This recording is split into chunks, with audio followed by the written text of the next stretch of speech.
Des moments avec Dieu avaient un temps de réflexion pour chaque jour. 12e mars. Tout par la foi. Parce qu'en lui est révélée la justice de Dieu par la foi et pour la foi, selon qu'il est écrit, le juste vivra par la foi. Romains 1h17. Le salut est indubitablement reçu par la foi. De même que la repentance et le pardon des péchés, le foi est le moyen non la fin. Elle est le certificat de possession mais non de possession. Le foi nous donne l'assurance que quelque chose nous appartient. L'assurance qu'il y ait des héritages éternels. Et par cette foi nous vivons comme si nous l'avions déjà, sans la foi. Il est impossible de plaire à Dieu. Sans les foi il est impossible de recevoir le pardon. La guérison que les héritages éternels que Dieu prépare, sans la foi. Il est impossible d'obéir à Dieu. Le foi est un don de Dieu. C'est quelque chose que seul le Seigneur peut produire dans le cœur de celui qui vient à Jésus téléphone. Qui ne cache pas ses fautes et qui ne justifie pas ses erreurs. Qui désire mieux que le Dieu de ce monde. Venant Christ le Seigneur peut produire le vrai foi pour que l'homme puisse l'exercer. Celui qui veut devenir un enfant de Dieu doit recevoir la vérité qui enseigne que la repentance et le pardon ne peuvent être obtenus que par l'expiation du Christ. Assuré de cela, le pécheur doit faire un effort en harmonie avec l'œuvre accomplie à son profit et, avec une supplication inlassable, il doit s'approcher du trône de la grâce pour que la puissance rénovatrice de Dieu atteigne son âme. Dieu nous rend juste par la foi.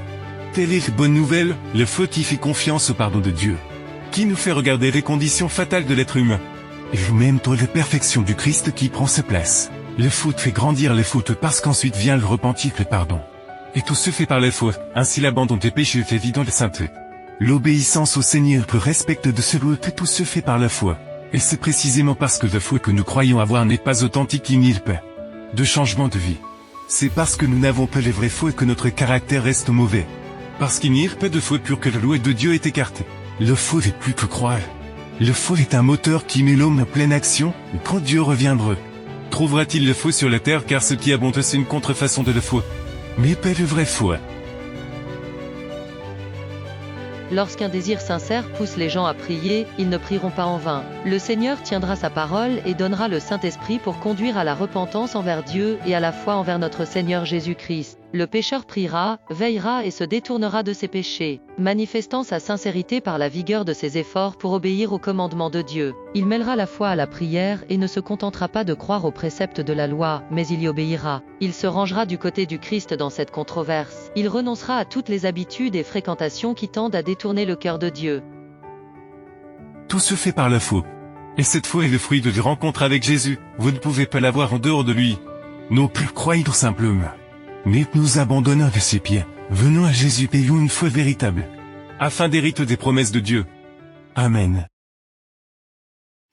Merci pour écouter cet audio. Nous vous invitons à partager avec votre. Contactez et visitez le site web.